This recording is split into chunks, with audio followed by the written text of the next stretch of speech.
Experience. Let's see कि आपके लिए आज 21 नवंबर 2024 का divine message, goddess guidance, universal message क्या है। आज के दिन आपको क्या बात का ध्यान रखना चाहिए, आज के दिन आपको किस तरीके से आगे बढ़ना चाहिए सिचुएशन को लेकर के।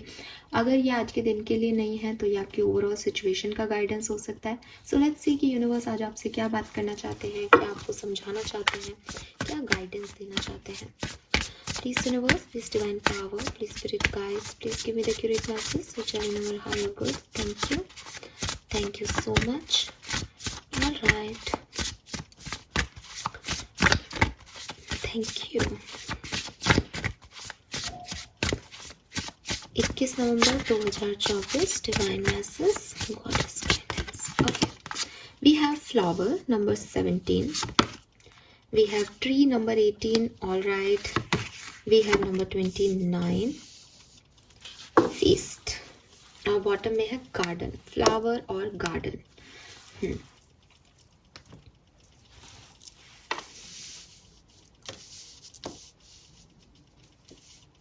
सो जो नंबर मुझे 21 नवंबर के लिए दिखता है, सबसे पहले तो नंबर 2 दिखता है। ठीक है, 2 नंबर है, 21 से 3 भी है, 9 भी है, 1 भी हो सकता है ये किसी के लिए। 1 2 3 है और 1 2 3 है और 9 है। ठीक है, yes. Colour of the day is yellow. आज थर्सडे भी है, येलो कलर को आप प्रायोरिटी दें अपने लिए, बहुत अच्छा रहेगा आपके लिए। ठीक है, और येलो के साथ मुझे एक और शेड लाइट ब्लू कलर भी, अगर आप लाइट मे भी आप में से किसी ने लाइट ब्लू पहना है इसलिए मुझे दिख रहा है, लाइट ब्लू शेड दिखता है यहाँ पे, तो आप वो भी पहन ले सकते हैं, या वो किसी ने ऑलरेडी वियर किया हुआ है, जो भी है दिखता है एकदम स्काई ब्लू। नाउ ओके, तो आज बेसिकली सारे कार्ड्स एक ही स्टोरी लाइन दे रहे हैं, बिकॉज मैंने आपको पहले भी बताया बॉटम में भी गार्डन है, फ्लावर है, ट्री है, नेचर की मैसेजेस है। तो सबसे पहले तो ना किसी चीज़ पे शायद आप बहुत ज़्यादा सोच रहे हो, किसी चीज़ के आउटकम को लेकर के बहुत परेशान हो रहे हो, किसी सिचुएशन में एंटर होने का सोच रहे हो, फिर आपको लग रहा है क्या करना है, इसमें जाना है नहीं जाना है, क्या करूँ क्या नहीं करूँ। तो जो पहला मैसेज तीनों कार्ड्स, बल्कि चारों ही कार्ड जो मुझे दे रहे हैं वो आपको ये बता रहे हैं कि आप इतना जो सोच रहे हो किसी सिचुएशन के बारे में, थोड़ा 10 मिनट ना शांति से बैठ के ये समझो कि इतना क्यों सोचना है इस सिचुएशन के बारे में। मतलब लाइफ को जितना कॉम्प्लिकेटेड करोगे ना एक्वेरियस, उतना कॉम्प्लिकेटेड वो होती जाएगी। ठीक है, लेकिन लाइफ बहुत सिंपल है। अगर आप लाइफ को सिंपली जियोगे तो वो सिंपल ही रहेगी। फॉर एग्जाम्पल, अगर आपको मेरी बात ऐसे समझ नहीं आ रही तो मैं आपको समझाती हूँ। आपकी लाइफ की सिचुएशन कुछ भारी होगी, मैं उसको एग्री करती हूँ, बट यहाँ पे ना बहुत सारे पेड़ पौधे और फ्लावर्स की बात हो रही है, तो मैं आपको वैसा एग्जाम्पल देती हूँ। मुझे अपनी लाइफ में क्या चाहिए, पहली मेरी चीज़ ये होनी चाहिए, मुझे अपनी लाइफ से क्या चाहिए। फॉर एग्जाम्पल कि मुझे अपने घर में बाहर से नींबू खरीद के नहीं लाने, बहुत महंगे हैं, मुझे नींबू चाहिए कि घर में नींबू उग जाए। ये मेरा लाइफ पर्पस है। आप भी अपने आप से पूछो, मैं चाहती क्या हूँ, मैं चाहता क्या हूँ अपनी ज़िंदगी के लिए। क्लियर। अब जब मैंने ये सोच लिया कि मुझे ये चाहिए, तो मेरा कर्म स्टार्ट हुआ। कर्म मैंने क्या किया, मैंने गूगल किया, यूट्यूब पे देखा और कुछ लोगों से बातचीत की जो गार्डनिंग करते हैं। मैंने कहा कि यार नींबू का पेड़ लगाने के लिए किस तरह की सॉइल होनी चाहिए। उन्होंने कहा कि भाई नींबू का पेड़ लगाने के लिए ऐसी एसिडिक सॉइल होनी चाहिए, ये होना चाहिए, वो होना चाहिए। तो मैंने अपने घर पे मिट्टी लाई, गमले में डाली या वॉटेवर जगह पे डाली और उसको फर्टिलाइज़ किया अच्छे से, उसमें जो भी कंपोस्ट मिलाना है अच्छे से तैयार कर लिया मिट्टी को, और उसमें ला करके एक बाजार से नींबू के बीज जो है उनको डाल दिया कि भाई नींबू का पेड़ मेरे घर में उगेगा। अब मैं उसको जो भी उसकी केयर करनी है उसकी केयर कर रही हूँ। ये स्टेज आपका भी है। आपने कुछ सोचा अपनी ज़िंदगी के लिए और आपने वो काम किया कि मुझे ये चीज़ मिल जाए।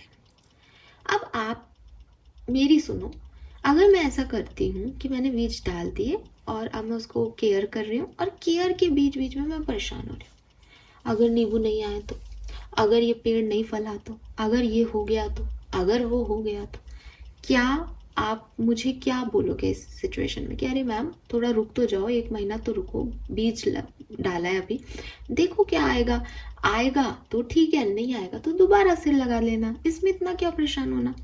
सेम चीज मैं आपको कह रही हूँ, कुछ सोचा जिंदगी में, उसके लिए प्रयत्न कर रहे हो, तो प्रयत्न करते करते इतना टेंशन किस बात का, इतना हैक्टिक क्यों कर रहे हो अपनी लाइफ को, इतना कॉम्प्लिकेटेड क्यों कर रहे हो कि वो अगर वो आ भी जाए नींबू तो भी ये 1 महीना आपने इतना स्ट्रेस में गुजार दिया।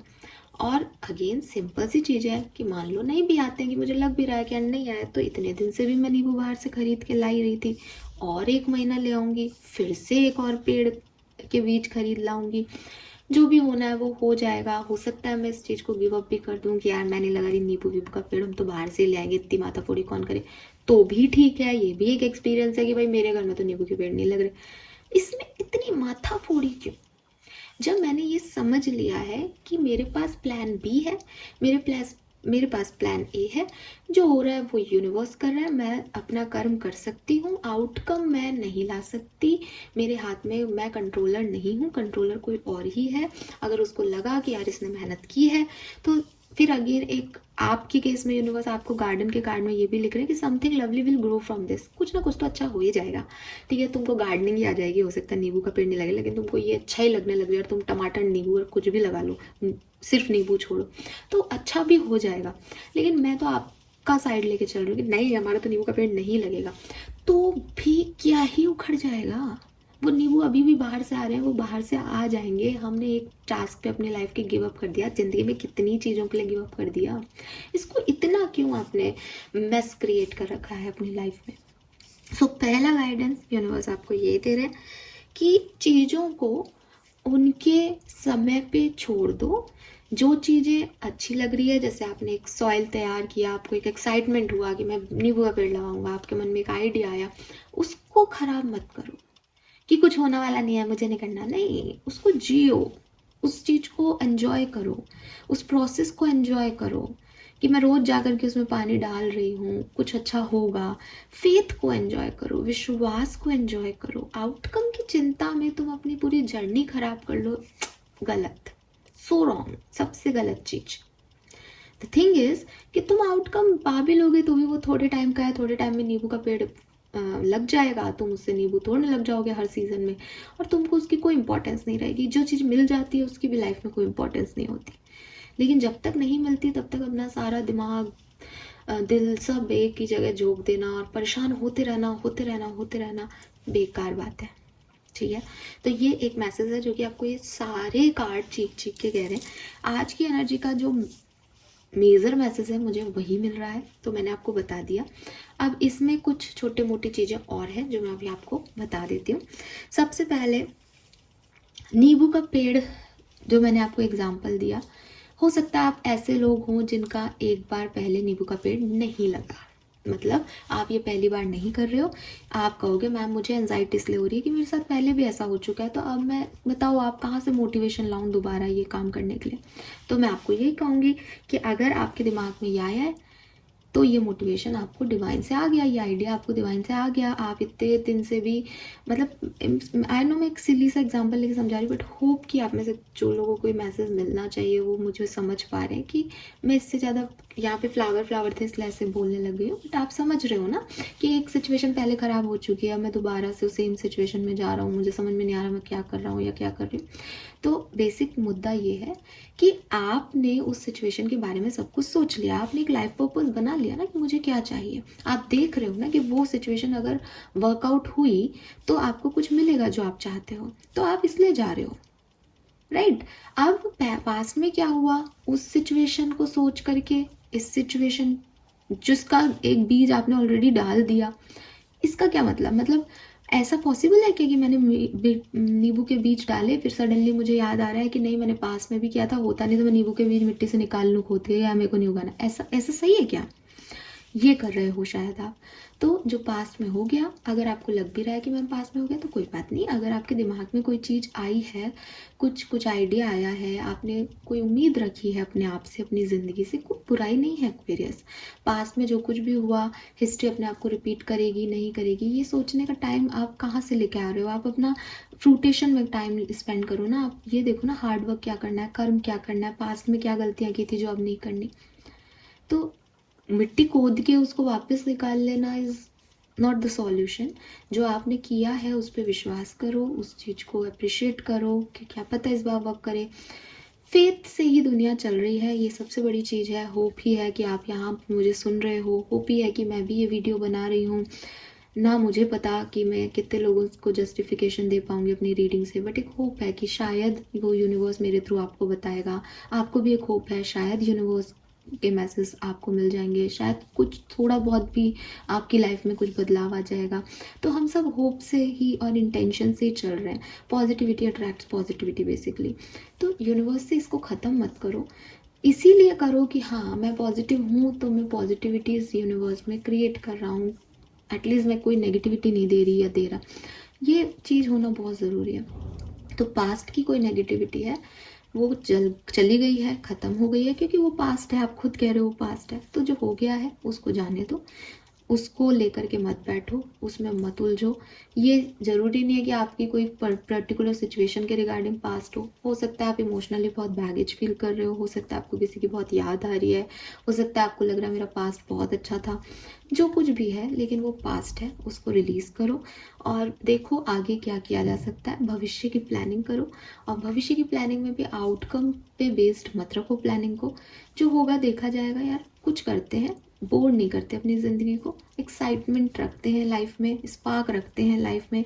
कोई और नहीं दे रहा तो खुद से क्रिएट कर लेते हैं। हैपनिंग होनी चाहिए ज़िंदगी, खुश होनी चाहिए ज़िंदगी, बिकॉज वैसे ही अब दुख तो अपने आप आ रहे हैं, तो आपको अगर कुछ क्रिएट करना है तो आप तो खुशी क्रिएट करो at least, right. Then be honest with yourself. अब खुशी क्रिएट करने का मतलब ये कतई नहीं है कि जो मैं नहीं हूँ मैं वो भी बन जाऊँ, ठीक है। कि मैं तो भैया यूनिवर्स तो मुझे मैसेज दे रहे हैं तो मैं तो दिन में 10 वीडियो बना रही हूँ कि हाँ चलो यूनिवर्स से मैसेज, ये लो एक कार्ड, ये आपका ये आपका। मुझे अपने साथ एक फेथफुलनेस अपने साथ भी दिखानी पड़ेगी कि सही क्या है, ठीक है। मॉरल वैल्यूज़ क्या कहते हैं, प्रिंसिपल्स क्या हैं, किसी चीज़ को अगर मैं करना चाह रही हूँ तो उसका एक सही तरीका क्या है, मुझे अपने अंदर क्या बदलाव करने होंगे, मुझे किन प्रोसेस से गुजरना पड़ेगा कि मैं वहाँ कनेक्ट हो सकूँ।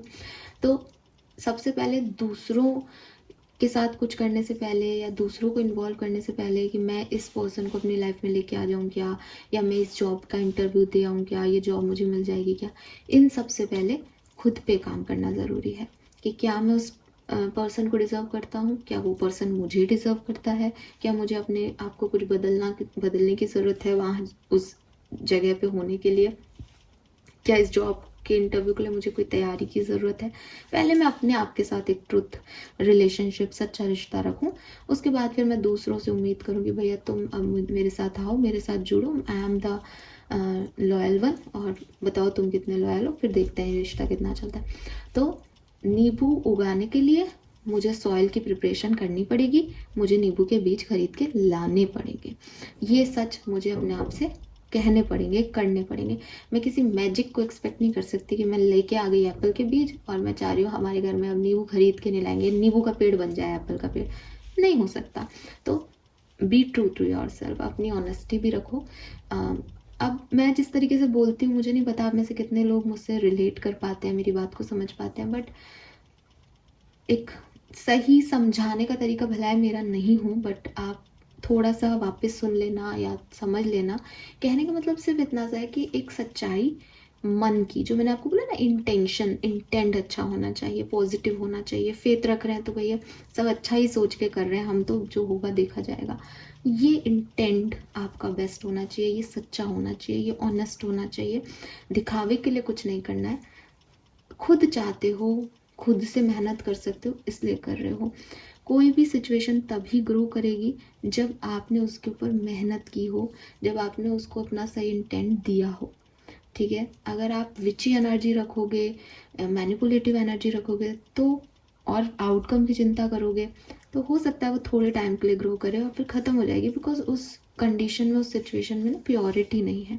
जहाँ आप प्योरिटी लेके चलते हो सकता है वो चीज़ें आपकी वर्कआउट नहीं करे, बट वो लॉन्ग लास्टिंग रहेंगी, उसकी महक हमेशा ज़िंदगी में रहेगी, उसकी मेमोरीज हमेशा रहेगी, बिकॉज वो एक सच्ची चीज़ थी, वो दिखावा नहीं था, राइट। तो कुछ रिश्ते भी आपकी लाइफ में आते हैं और चले जाते हैं, आप एक्स हो जाते हो एक दूसरे के, लेकिन उनकी छाप रह जाती है। कुछ रिश्ते आपकी लाइफ में आते हैं, दोगले होते हैं, डबल माइंडेड होते हैं, उनकी छाप भी नहीं रहती, वो याद भी नेगेटिवली आते हैं। रीज़न कि जो प्योर है वो फिर वो पूजनीय ही रहेगा। राधा जी कृष्ण के लिए पूजनीय ही रही, राधा के लिए भी कृष्ण पूजनीय ही रहे, क्योंकि वो प्योरिटी थी। तो वो सच्चाई बहुत ज़रूरी है किसी भी काम को करने से पहले, तो वो लेके आए अगर कहीं मिस हो रही है तो। देन फीस्ट की एनर्जी अगेन जो मैं आपको मैसेज दे चुकी वही है, slow down and celebrate yourself, कि भागना नहीं है, जल्दबाजी नहीं करनी किसी चीज़ में। जो आज है, जितना आज है उसे एंजॉय करो। अच्छा लग रहा है एंजॉय करो, बुरा लग रहा है स्टैंड लो, नेचुरल रहो। आर्टिफिशियल होने की जगह नेचुरलिटी से काम करोगे, आउटकम की चिंता करने की जगह प्रेजेंट पे फोकस करोगे, कर्मों पे फोकस करोगे, तो अपने आप ही किस्मत बढ़िया हो जाएगी। कर्म अच्छे हैं तो कौन तुम्हारी किस्मत बुरी लिखेगा। हो सकता है आज नहीं मिल रहा, अगले जन्म में मिलेगा, मिलेगा ना। तो आज पे फोकस करना बहुत ज़रूरी है और आज को जीना बहुत ज़रूरी है। काटने की एनर्जी में रहोगे तो एनर्जी वही दे रहे हो, फिर यूनिवर्स आपको काटने की एनर्जी, परेशान है ले परेशान हो, परेशान है ले परेशान हो।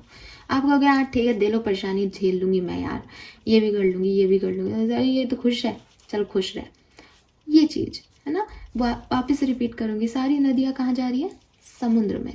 समुद्र के पास ऑलरेडी बहुत पानी है, लेकिन यूनिवर्स का यही नियम है, लॉ ऑफ अट्रैक्शन यही कहता है कि जो तुम यूनिवर्स को दोगे यूनिवर्स तुम्हें देगा। तो बी हैप्पी, स्माइल करो। चैलेंजेस को फेस करना मेरे ख्याल से आप लोगों को आ गया होगा। जहाँ से मैं देखती हूँ आप में से कोई भी अंडर 18 नहीं है, और 18-19 साल में जब आप एक टीनेजर लाइफ जी लेते हो तो बहुत सारे आपके पास लव एक्सपीरियंस हो जाते हैं, फिर प्रोफेशनल लाइफ में आने के बाद वर्क एक्सपीरियंस हो जाते हैं, लोगों से मिलना जुलना, गलतियाँ करना, सही करना, पेरेंट्स से रिश्ते, ये सब हमको एक्सपीरियंस मिल जाते हैं। हालांकि एक्सपीरियंस की जर्नी कभी ख़त्म नहीं होती, वो चलती ही रहेगी, लेकिन मेरे ख्याल से आप लोग इतने मेच्योर तो हैं कि हाँ ठीक है यार चला लेंगे। सो बस आपके लिए गाइडेंस बेसिकली वही है मेजरली, कि चीज़ों को इतना कॉम्प्लिकेटेड वे में मत देखो कि क्या होगा ये बता दो मैम, ऐसा होगा या नहीं होगा, वैसा नहीं होगा, जैसा भी होगा बढ़िया होगा। अगर वह आपके मुताबिक हो बहुत अच्छी बात है, आज से अच्छा जियो, आगे जाके और अच्छा होगा, खुश रहो।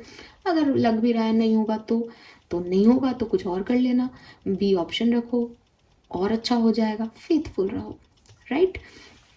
अब आप में से कुछ लोग कहेंगे इतना आसान नहीं होता, तो मैं मानती हूँ इतना आसान नहीं होता, लेकिन करना तो यही है, गाइडेंस तो यही है, आसान लगे या बुराई लगे आपको इसमें, ठीक है। नंबर 29 से 11 नंबर की एनर्जी है यहाँ पे, 18 से 9 और 17 से 8 नंबर की एनर्जी है। 17, 18, 19 ये डेट्स आपके लिए सिग्निफिकेंट रही हों किसी भी महीने की, ऐसा हो सकता है। कर्मा मैसेज क्या है, मैं यही कार्ड लूंगी, मुझे यही मिल रहा था। Constructive criticism of others. तो देखो अभी मैं आपको जैसा अभी बोल रही थी ना, बिल्कुल वही है कि ये कार्ड कितने रिलेट करते हैं यार, I am just loving it, कि मैं अभी बार बार बोल रही हूँ कि हो सकता है मेरी बात किसी को समझ नहीं आया, और लोग मुझे कुछ भी लिखें कमेंट सेक्शन में, आपकी बात समझ में तो आती नहीं, आप क्या बात करते हो, कोई बात नहीं। कंस्ट्रक्टिव क्रिटिसिज्म का मतलब है कि शायद मैंने सच में अपनी बातों को अच्छे से नहीं रखा, कि वो उस तक नहीं पहुंच पाई जिस तक यूनिवर्स भेजना चाहते थे, मैं कल इसको ज़्यादा अच्छे से रखूं अपनी। तो लोग आपकी बुराई कर रहे हैं, आपको आउटकम नहीं मिल रहा, लोगों को आप पसंद नहीं आ रहे, तो उसको नेगेटिवली मत लो। आपके ऊपर फेंकी गई हर ईंट से अपना घर बना लो। कंस्ट्रक्टिव थॉट्स रखो, ठीक है, कि अगर कुछ गलत भी लग रहा है तो भी तुम कुछ बना रहे हो, तुम अच्छा क्रिएट कर रहे हो, तुम्हें क्रिएटिव होना है, तुम्हें क्या मिल रहा है उसकी लाइफ, उस चीज़ से अपनी लाइफ को मैस नहीं करना है, समझ गए। सो जो भी क्रिटिसिज्म, अब ये कार्ड यहाँ है तो डेफिनेटली आपको क्रिटिसिज्म मिलेगा। शायद कोई लोग कह दें कि यार तुमने अच्छे से काम नहीं किया, या तुमने ये नहीं है, तुम वो नहीं हो, कोई बात नहीं, अपने अंदर सुधार करना। हर उस ईंट पत्थर का जवाब ईंट पत्थर से नहीं देना सामने वाले को, कि तूने मेरे सिर पे मार दी तो ले तू भी मार खा, वरना तुम में और उसमें कोई फर्क नहीं है। आप उस ईंट को उठाना और अपने साइड में एक दीवार बनाते चलो, ताकि आपकी बाउंड्री बन जाएगी। आपको किन लोगों के साथ रहना है, कौन लोग आपके हैं, कौन लोग आपके नहीं हैं, आपको ये क्लैरिटी मिल जाएगी। प्लस घर भी बन जाएगा यार, इतना क्रिटिसिज्म मिल रहा है तो, राइट। सो बी पॉजिटिव, फेथफुल रहो। और लाइफ में कॉम्प्लिकेशन ना बाहर से आते हैं, आप उन कॉम्प्लिकेशन को सॉल्व करने की कोशिश करो कि ज़िंदगी की प्रॉब्लम्स के सॉल्यूशन ढूंढें, बजाय कि अपनी लाइफ में एक और प्रॉब्लम क्रिएट कर लो। So this is all for you Aquarius, hope ये आपसे रेजोनेट होगा। मैसेजेस बहुत स्ट्रॉन्ग है, लेकिन एक्चुअली में वो बहुत शॉर्ट, मतलब सब एक ही बात कह रहे थे चिल्ला चिल्ला के, तो वो एक शॉर्ट रीडिंग हो गई, लेकिन ये स्ट्रॉन्ग है। ये चीज़ अगर आपने समझ ली, आपकी लाइफ की ये प्रॉब्लम नहीं, सारी प्रॉब्लम सॉल्व हो जाएंगी। This is all for you guys, thank you so much reading को देखने के लिए। चैनल को लाइक और सब्सक्राइब कीजिएगा। Bye bye.